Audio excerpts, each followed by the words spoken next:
जहां एक और अरब समेत पश्चिमी देश इजराइल हमास की जंग रोकने की भरपूर कोशिशों में जुटे हैं, वहीं इजराइल इस जंग को और तेजी से आगे बढ़ा रहा है। गाजा में हमास के सफाए के बाद अब रफा में इजराइल हमास के पीछे पड़ा है। वहीं इजराइल हमास की इस जंग में अब तालिबान भी कूद पड़ा है। तालिबान ने इजराइल के खिलाफ जंग में हिजबुल्लाह का साथ देने के लिए 1000 से अधिक लड़ाके लेबनान भेजे हैं।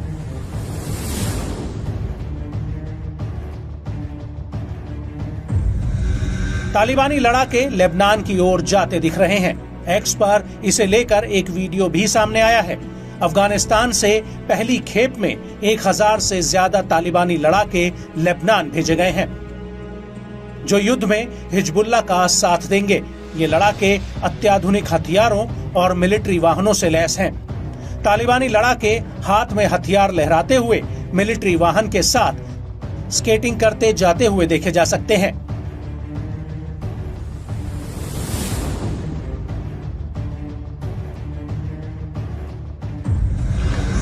इजराइल हमास युद्ध में तालिबान की सीधी एंट्री ने मध्य पूर्व एशिया में जंग का दायरा और बढ़ाने का खतरा बढ़ा दिया है।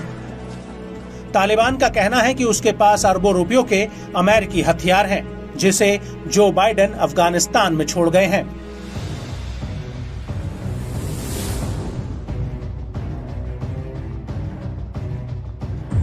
वहीं इजरायली प्रधानमंत्री बेंजामिन नेतन्याहू ने गाजा में हमास के खात्मे के बाद हिजबुल्लाह के खिलाफ बड़ी जंग का ऐलान किया है। नेतन्याहू ने कहा था कि गाजा में हमास के खिलाफ जंग लगभग खात्मे की ओर है। उन्होंने कहा कि हमास के खिलाफ गाजा में जंग अभी भी जारी रहेगी, मगर बड़ी संख्या में हमास के लड़ाकों के मारे जाने के बाद अब अधिक इजरायली सैनिकों की गाजा में जरूरत नहीं रह गई है। इसीलिए अब हिजबुल्लाह से हिसाब चुकता करने को हमारी सेना तैयार है। गाजा के अलग अलग हिस्से में हमास पर चढ़ाई करने के बाद इजरायली सेना ने रफा शहर पर आक्रमण कर दिया था।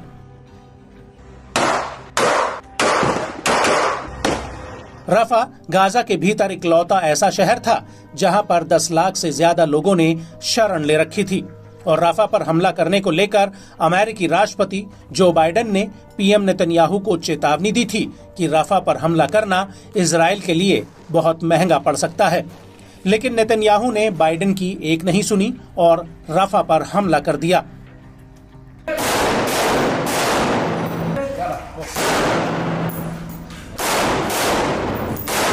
लेकिन अब ऐसा लग रहा है कि इजराइल और अमेरिका के बीच समय का पहिया फिर से घूमकर वहीं वापस आ चुका है, जहां पर बाइडेन एक बार फिर से नेतन्याहू को रोक रहे हैं। लेकिन इस बार जगह रफा नहीं बल्कि लेबनान है, जहां से हिजबुल्लाह लगातार उत्तरी इजराइल को दहला रहा है। और यही वजह है कि आईडीएफ हिजबुल्लाह के खिलाफ पूर्ण युद्ध छेड़ सकती है। लेकिन सवाल ये उठता है कि क्या इजराइल हिजबुल्लाह के साथ जंग लड़ने की हालत में है? तो आपको बता दें कि हिजबुल्लाह पर हमला करना आईडीएफ के लिए इतना आसान नहीं होगा।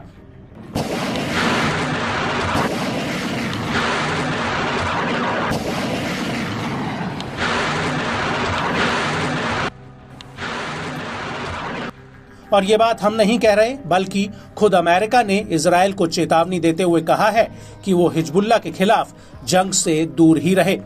लेकिन बड़ा सवाल यह है कि आखिर अमेरिका ने ऐसा कहा क्यों है? तो आपको बता दें कि अमेरिकी अधिकारियों का कहना है कि अगर इजराइल हिजबुल्लाह से जंग लड़ता है तो उसका एयर डिफेंस सिस्टम आयरन डोम पूरी तरह से धराशायी हो सकता है, क्योंकि हिजबुल्लाह के पास ड्रोन, मिसाइलों और रॉकेटों का एक बड़ा जखीरा है। अमेरिकी अधिकारियों का कहना है कि मौजूदा समय में हिजबुल्लाह एक ही दिन में 3000 मिसाइलें इजराइल पर दाग सकता है। और ऐसे हालातों में इजराइल का एयर डिफेंस सिस्टम एक साथ इतनी मिसाइलों के आगे टिक नहीं पाएगा।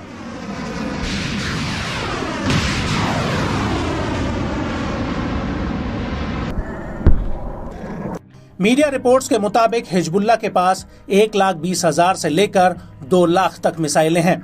वहीं हिजबुल्लाह के प्रमुख हसन नसरल्लाह का कहना है कि उनके पास 1 लाख से ज्यादा शस्त्र लड़ाके हैं, जिनके पास सीरिया में लड़ने का एक लंबा अनुभव है।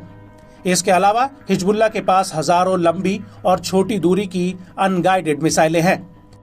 हिजबुल्लाह के जखीरे में कई गाइडेड बैलिस्टिक मिसाइलें भी हैं, जिन्हें वो जमीन के भीतर और मोबाइल लॉन्चर से फायर कर सकता है। और इजराइल के लिए सबसे बड़ी मुसीबत हिजबुल्लाह के कामिकेज ड्रोन हैं, जिन्हें बीते समय में Israeli air defence system intercept नहीं कर पाया था।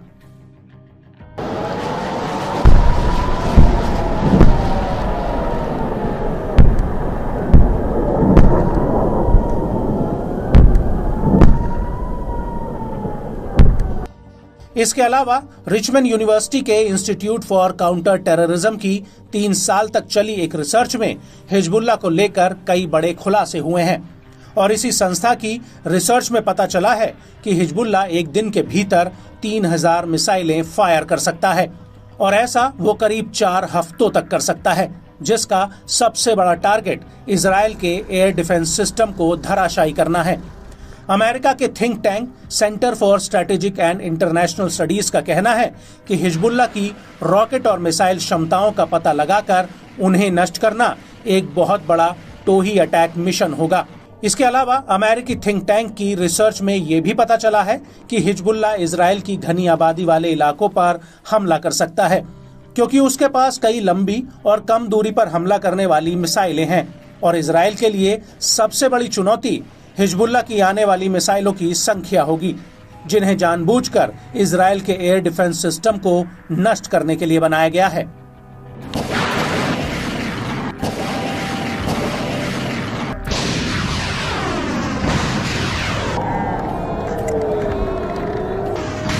रफा में इजरायली सेना के लिए हमला करना इतना भारी पड़ेगा, इसका अंदाजा खुद पीएम बेंजामिन नेतन्याहू को नहीं था। रफा आईडीएफ के लिए एक मौत का जाल बन गया है, जिसमें इजरायली सैनिक काल के मुंह में समा रहे हैं, और वहीं हमास के लड़ाके उनकी मौत बनकर परछाई की तरह उनके पीछे पीछे घूम रहे हैं। रफा में जैसे जैसे दिन बीत रहे हैं, वैसे वैसे इजरायली सेना हांफने लगी है, और आईडीएफ की कमर तोड़ने के लिए गाजा के तमाम प्रतिरोधी संगठन एक साथ लामबंद हो चुके हैं, और वो बेहद ही चतुराई से आईडीएफ को घेर कर हमले कर रहे हैं। और अब इसी कड़ी में आईडीएफ पर एक बहुत बड़ा हमला हुआ है। दरअसल रफा के भीतर अल-कासिम ब्रिगेड ने आईडीएफ के ऊपर एक एंटी टैंक गाइडेड मिसाइल से पहली बार हमला किया, जिसका अब वीडियो भी सामने आ चुका है। इस वीडियो में साफ दिख रहा है कि पहले अल-कासिम के लड़ाके इजरायली सैनिकों के आर्मर्ड पर्सनल कैरियर यानी एपीसी वाहन की निगरानी करते हैं, और फिर उसके ऊपर एंटी टैंक मिसाइल से हमला कर देते हैं। आपको बता दें कि आईडीएफ का ये सैन्य वाहन मिस्र और फिलिस्तीनी बॉर्डर के पास तैनात था, जहां पर अल-कासिम ने उसके ऊपर रेड एरो नाम के चाइनीज HJ-8 ATGM से हमला किया है। आम भाषा में इसे रेड एरो गाइडेड मिसाइल के नाम से जाना जाता है। हमास के वीडियो में साफ दिख रहा है कि कैसे अल-कासिम का एक लड़ाका पहले लगातार आईडीएफ की निगरानी कर रहा है, और उसके बाद जैसे ही आईडीएफ का सैन्य वाहन उसके टारगेट पर आता है, वैसे ही वो उसके ऊपर red arrow anti tank guided missile fire कर देता है, जिसमें जोरदार धमाका होता है, और वहां मौजूद इजरायली सैनिक भाग खड़े होते हैं। और इसी दौरान अल-कासिम के लड़ाके एक बार में कई मिसाइलें एक साथ धड़ाधड़ फायर करने लगते हैं। इसके बाद वहां आईडीएफ का हेलीकॉप्टर मंडराने लगता है, जिसकी आवाज साफ सुनी जा सकती है। इसके बाद रेस्क्यू टीम वहां पहुंचती है, जिसके ऊपर अल-कासिम के लड़ाके रजूम रॉकेट से हमला कर देते हैं। वहीं दूसरी तरफ अल-कुद्स ब्रिगेड ने भी इजरायली सेना के ऊपर रफा के अल-शबोरा इलाके में एक बहुत बड़ा हमला किया है। यहां पर अल-कुद्स ने आईडीएफ के 2 मरकावा टैंकों पर हमला किया है। अल-कुद्स ब्रिगेड ने इसका एक वीडियो भी जारी किया है, जिसमें साफ दिख रहा है कि अल-कुद्स का लड़ाका सामने से जा रहे आईडीएफ के मरकावा टैंक पर एकाएक आरपीजी रॉकेट फायर कर देता है, जिससे टैंक में जबरदस्त धमाका होता है। इसके बाद हमास के 2 लड़ाके आईडीएफ के जब्त किए गए हथियारों को एक वीडियो में दिखा रहे हैं। वीडियो में आईडीएफ के कई राउंड्स कारतूस नजर आ रहे हैं, और इसी वीडियो में आगे आसमान में आईडीएफ का एक हेलीकॉप्टर उड़ता हुआ नजर आ रहा है, जिसके ऊपर भी अल-कुद्स का एक लड़ाका रॉकेट फायर कर देता है।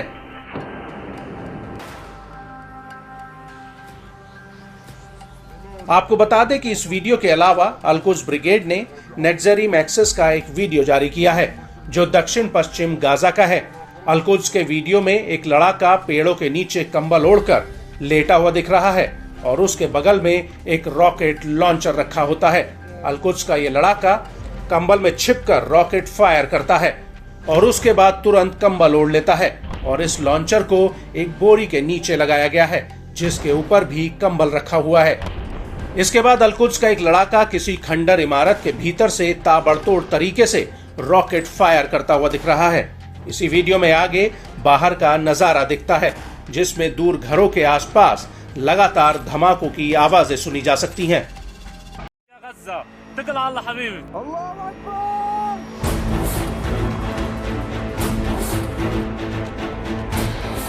मिडिल ईस्ट में इजराइल के खिलाफ हमास और हिजबुल्ला और यमन के हूती को खड़ा करने के पीछे ईरान का हाथ है। ये बात किसी से छुपी नहीं है। यहाँ तक कि 7 अक्टूबर 2023 को इजराइल पर हुए हमले के पीछे भी मास्टरमाइंड ईरान ही था। कई खुफिया रिपोर्ट्स में ये बात साफ हो चुकी है कि हमास के लड़ाकों को 7 अक्टूबर का हमला करने के लिए ट्रेनिंग और हथियारों की सप्लाई ईरान से ही हुई थी।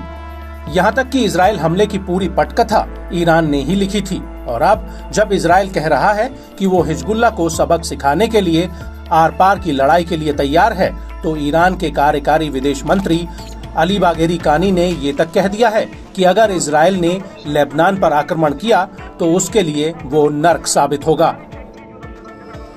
यहाँ तक कि अमेरिका ने भी ये बात मानी है कि इजराइल और हमास के युद्ध में ईरान सीधे तौर पर कूद पड़ेगा और इसी कड़ी में अब एक बहुत बड़ा खुलासा हुआ है। दरअसल यूरो न्यूज ने अपनी एक रिपोर्ट में बताया कि ईरान समर्थित हजारों लड़ाके हिजबुल्ला में भर्ती होने के लिए तैयार हैं, क्योंकि इससे पहले पीएम नेतन्याहू ने ऐलान कर दिया था कि वो हिजबुल्ला को बख्शेंगे नहीं और इसी के तुरंत बाद ईरान के कई लड़ाकों ने हिजबुल्ला में भर्ती होने की इच्छा जाहिर की है।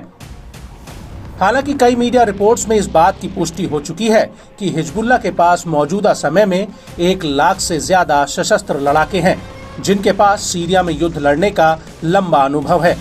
इसके अलावा गोला बारूद के मामले में हिजबुल्ला के पास 1,20,000 से 2 लाख तक मिसाइलें हैं और एक रिसर्च में ये बात भी सामने आई है कि हिजबुल्ला एक दिन में इजराइल के ऊपर 3,000 मिसाइलें फायर कर सकता है। ऐसा वो लगातार 4 हफ्तों तक कर सकता है। लेकिन बात आती है ईरानी लड़ाकों की हिजबुल्ला में भर्ती होने की, तो हिजबुल्ला प्रमुख हसन नसरल्लाह ने ईरान के इस ऑफर को फिलहाल मना कर दिया है। न्यूज एजेंसी एसोसिएट प्रेस के मुताबिक नसरल्लाह का कहना है कि उनके पास इजराइल से लड़ने के लिए पर्याप्त संख्या में लड़ाके हैं। नसरल्लाह ने इराक, सीरिया और यमन में ईरान समर्थित लड़ाकों का हिजबुल्ला में भर्ती होने की गुजारिश का आभार जताया है। नसरल्लाह का कहना है कि हमने उनका धन्यवाद किया है, लेकिन हमारे पास पहले ही उचित संख्या में लड़ाके हैं।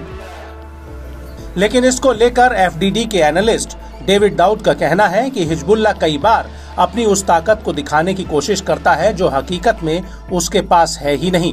नसरल्लाह सिर्फ अपनी जनता को ये जताना चाहते हैं कि वो अकेले अपने दम पर इजराइल का सामना कर सकते हैं। हालांकि अगर हकीकत में हिजबुल्ला खतरे में पड़ता है तो ईरान समर्थित लड़ाके सीधे लेबनान आ सकते हैं। और इसी को लेकर 23 जून 2024 को United States joint chief of staff के chairman general Charles Q Brown ने चेतावनी दी है कि इजराइल हिजबुल्ला के युद्ध में ईरान सीधे हस्तक्षेप कर सकता है। अमेरिका का कहना है कि हमास के मुकाबले ईरान हिजबुल्ला को अपना सपोर्ट देने में ज्यादा इच्छुक है और यही वजह है कि अमेरिका बार बार इजराइल को हिजबुल्ला के साथ जंग में जाने से रोक रहा है।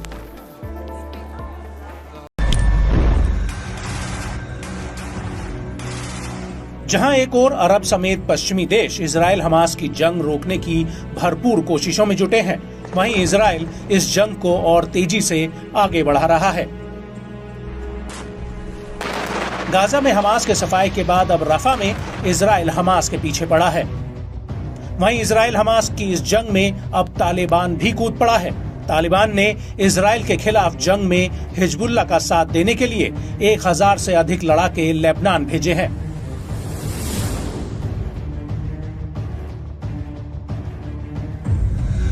तालिबानी लड़ाके लेबनान की ओर जाते दिख रहे हैं। एक्स पर इसे लेकर एक वीडियो भी सामने आया है। अफगानिस्तान से पहली खेप में 1000 से ज्यादा तालिबानी लड़ाके लेबनान भेजे गए हैं, जो युद्ध में हिजबुल्लाह का साथ देंगे।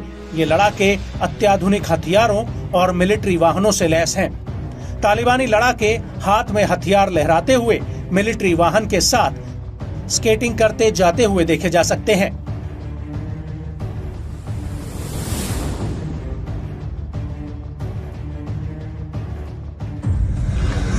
इजराइल हमास युद्ध में तालिबान की सीधी एंट्री ने मध्य पूर्व एशिया में जंग का दायरा और बढ़ाने का खतरा बढ़ा दिया है।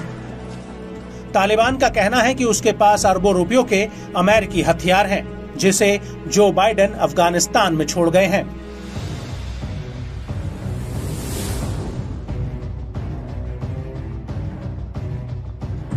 वहीं इजरायली प्रधानमंत्री बेंजामिन नेतन्याहू ने गाजा में हमास के खात्मे के बाद हिजबुल्लाह के खिलाफ बड़ी जंग का ऐलान किया है। नेतन्याहू ने कहा था कि गाजा में हमास के खिलाफ जंग लगभग खात्मे की ओर है। उन्होंने कहा कि हमास के खिलाफ गाजा में जंग अभी भी जारी रहेगी, मगर बड़ी संख्या में हमास के लड़ाकों के मारे जाने के बाद अब अधिक इजरायली सैनिकों की गाजा में जरूरत नहीं रह गई है। इसीलिए अब हिजबुल्लाह से हिसाब चुकता करने को हमारी सेना तैयार है। जैसे जैसे इजराइल और हिजबुल्लाह जंग के करीब आ रहे हैं, वैसे वैसे इजराइल की मुश्किलें और बढ़ती जा रही हैं, क्योंकि पहले तो यमन का हूती सिर्फ कम दूरी के हथियारों से इजराइल, अमेरिका और अन्य पश्चिमी देशों के जहाजों पर हमले कर रहा था, लेकिन अब उसके पास ऐसे हथियार आ चुके हैं जो सीधे तेल अवीव में तबाही मचा सकते हैं। दरअसल हूती ने अरब सागर में इजराइल के एक जहाज पर स्वदेशी हाइपरसोनिक मिसाइल से हमला किया है। हूती का दावा है कि ये उसकी पहली हाइपरसोनिक मिसाइल है, जिसे इजरायली जहाज MSC सारा वी के ऊपर दागा गया है।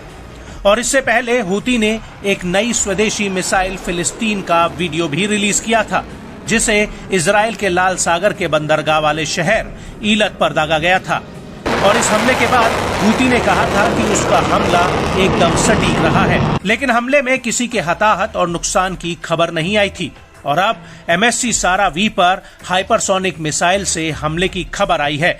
इसको लेकर हूती के प्रवक्ता ब्रिगेडियर जनरल याया सारी ने ट्वीट कर अपनी एक पोस्ट में कहा कि यमन के सशस्त्र बलों ने पहली बार अरब सागर में MSC सारा वी जहाज पर हमला करने वाली मिसाइल की पहचान उजागर की है।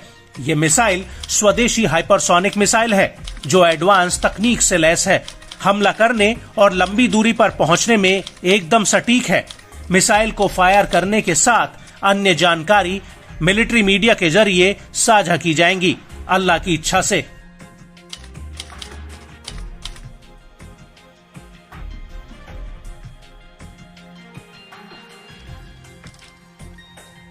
लेकिन अब हूती की इस नई मिसाइल से मिडिल ईस्ट में एक बड़ी तबाही आ सकती है।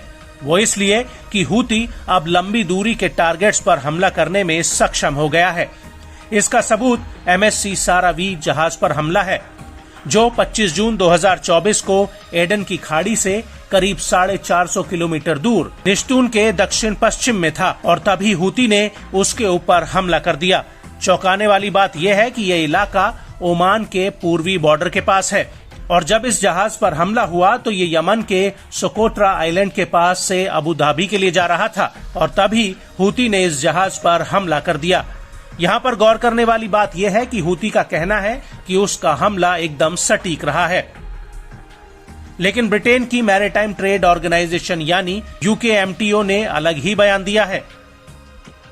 इस एजेंसी का कहना है कि जहाज के मास्टर ने जहाज के बेहद करीब एक धमाके की सूचना हमें दी। इस हमले में चालक दल सुरक्षित है और जहाज अब अगले बंदरगाह के लिए बढ़ चुका है।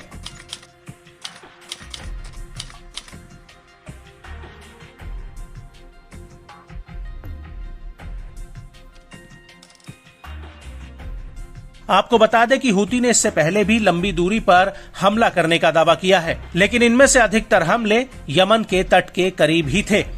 अप्रैल 2024 में हूती ने MSC ओरियन पर हमला किया था, लेकिन कई मीडिया रिपोर्ट्स में यह पता चला था कि यह हमला यमन से करीब 555 से 650 किलोमीटर दूर हुआ था।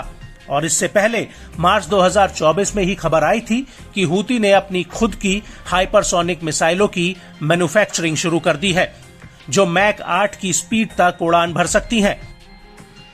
और इन रिपोर्ट्स की वजह से हिंद महासागर में हूती के हमलों का खतरा और ज्यादा बढ़ गया था। और ऐसी भी खबरें आई थी कि ईरान हूती को नई मिसाइलें दे रहा है, जिसके बाद हूती ने एक नई मिसाइल का वीडियो और फोटो रिलीज किया था, जिसका नाम उसने हातेम 2 रखा था।